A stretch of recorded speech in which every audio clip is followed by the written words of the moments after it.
Bismillah, salam alaikum wa rahmatullahi wa barakatuh. Bon, ici, ce que je voulais, c'était aborder rapidement une problématique qui est majeure quand même, dont les gens ne se rendent plus compte. Ils pensent que l'argent, la richesse ou autre situation plus avantageuse qu'autrui, enfin, bref, que dans la lutte des classes et la résolution de certains problèmes.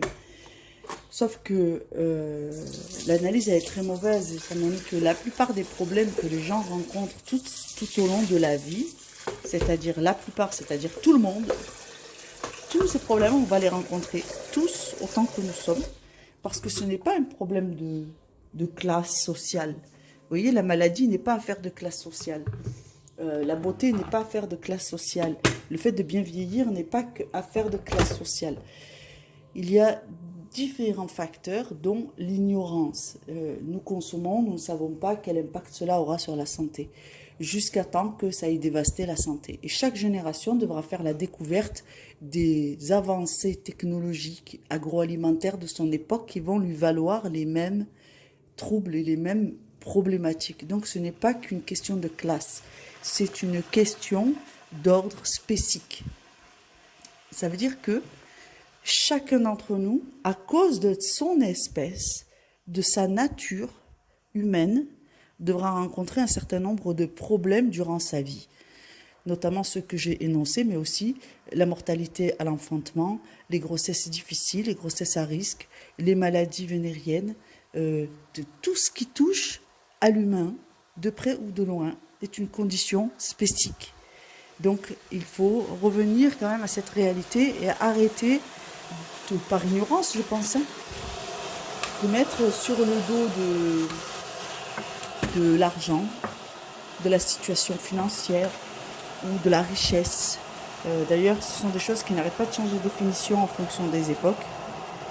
Fut un temps, être riche, c'était avoir des terres. Aujourd'hui, c'est avoir de l'argent et laisser ceux qui ont des terres travailler pour vous, sans en être propriétaire. Fut un temps, si tu n'étais pas propriétaire des terres, c'est que tu n'étais pas riche. Tu n'étais qu'un pauvre, et ça ne mettait pas les gens à l'abri des problèmes de leur époque, et encore moins des problèmes de santé que nous venons d'énoncer. C'est-à-dire que si tu ne sais pas ce que tu manges, dans les quantités que tu manges, et que tu n'as pas de recul sur les avancées technologiques, les procédés dans des médecines innovantes, et que tu n'as pas de recul réellement d'études sur les conséquences sur notre espèce, eh bien, les problématiques seront douloureuses et elles concerneront toutes les classes sociales, à tour de rôle, certaines classes sociales au profit d'autres ou au détriment d'autres, dans tous les cas. Donc cette condition de précarité de l'être humain, il faut la prendre sous ce prisme-là pour se rendre compte qu'en fait, on ne fait pas mieux que les choses dont on a hérité, c'est-à-dire la science, la connaissance. Nous savons depuis des temps séculaires que le poireau, c'est bon pour la santé, qu'une soupe de poireau, patate de temps en temps, ça fait pas de mal, que de manger juste ce qu'il nous faut, c'est bien. Faut pas oublier qu'à l'époque, il y avait pas beaucoup, à l'époque où les gens mangeaient ce qu'ils produisaient, il y avait pas beaucoup d'obèses. Il y avait des gens un peu en surpoids, mais des obèses morbides, ça n'existait quasiment pas. S'il y en avait, sur 3 villages, il y en avait un, sur 3 villages, on savait de qui on parlait. Bref, donc, les choses qu'on hérite du passé, ce sont des trésors de connaissances, de tri sélectif, de tri naturel, de ce qui fonctionne pour un être humain ou pas. Parce que l'être humain, lui, n'a pas changé. Ses besoins physiologiques restent les mêmes. Ses besoins psychologiques restent les mêmes. Besoin de sécurité, besoin d'une alimentation saine et variée, équilibrée, besoin de ceci, besoin de cela. Donc, toutes ces choses-là, nous les savons déjà. À chaque fois que nous innovons, nous inventons quelque chose, nous ne savons pas l'impact que cela va avoir. Donc, que font les gens? Les gens qui sont sensés, qui comprennent que les problèmes qui touchent l'humanité aujourd'hui, que ce soit d'ordre psychiatrique, psychologique, psycho-affectif, spirituel ou maladie physique, reviennent à l'essence même de ce que c'est que d'avoir compris que ce sont des problèmes spécifiques. Le mode de vie de l'humain aujourd'hui est transhumain. C'est du transhumanisme. Nous ne pouvons pas aller au-delà de ce que notre humanité, sur le plan biologique, nous permet. Donc, il faut revenir à une alimentation équilibrée, saine, en contact avec la nature, complètement intégrative de ce que nous avons comme héritage en termes de connaissances, de cultivation, de richesse des sols, de prolifération des espèces, de qu'est-ce qui est prolifique pour la culture de telles espèces, comment faire cohabiter les différentes espèces, y compris animales, pour nous permettre d'avoir un environnement viable, sécurisant sur le plan biologique et non pas sur le plan social, c'est-à-dire des caméras, des armes à feu, des compléments alimentaires à tout va.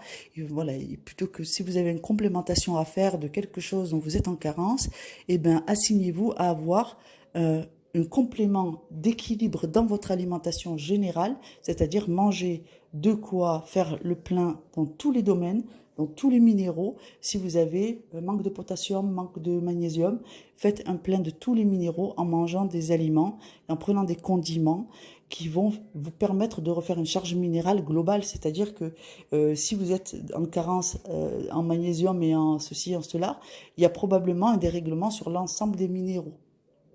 Et ainsi de suite. Donc, on ne peut pas prendre un problème tout seul et dire on va régler ce problème tout seul. On n'a pas de visibilité, on ne peut pas faire des examens, on ne peut pas vérifier. Vous comprenez bien que tout ce qui fonctionne comme ça, en prenant un élément, en l'extrayant de tout un lot d'éléments et se dire je vais lire que cet élément-là, eh bien, vient de mettre en péril l'ensemble de l'organisation et son équilibre. C'est ça que je dis quand je parle d'un problème spécifique. C'est intrinsèquement lié à notre nature humaine, biologique, qui a besoin de son environnement. L'équilibre de l'environnement emmène biologiquement, naturellement, l'équilibre du corps qui va s'en nourrir.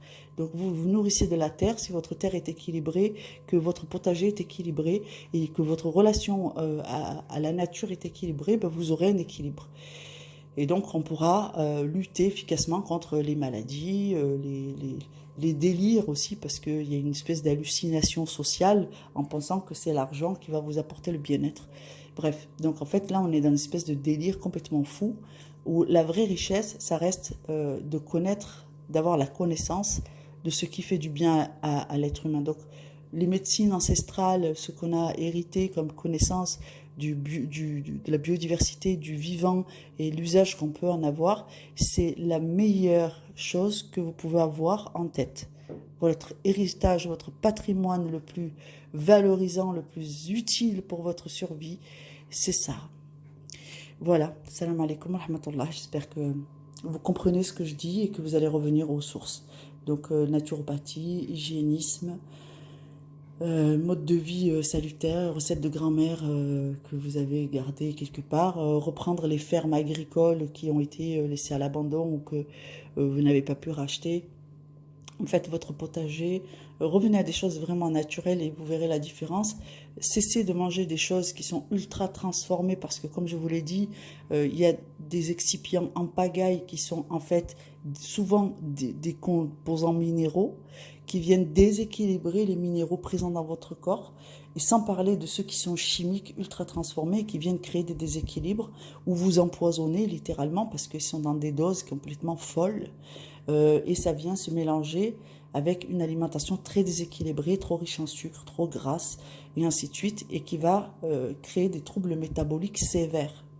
Sévères, surtout quand ça s'emballe et qu'après vous avez des réactions immunitaires ou des réactions inflammatoires qui sont absolument incontrôlables. Faites très attention à vous, s'il vous plaît. Commencez à prendre conscience que vous ne pouvez pas continuer à manger des choses faites par l'industrie. C'est un transhumanisme. Même nos animaux d'abattage mangent des choses qui sont improbables et inexistantes dans la nature. Prenez soin de vous. Salam alaikum.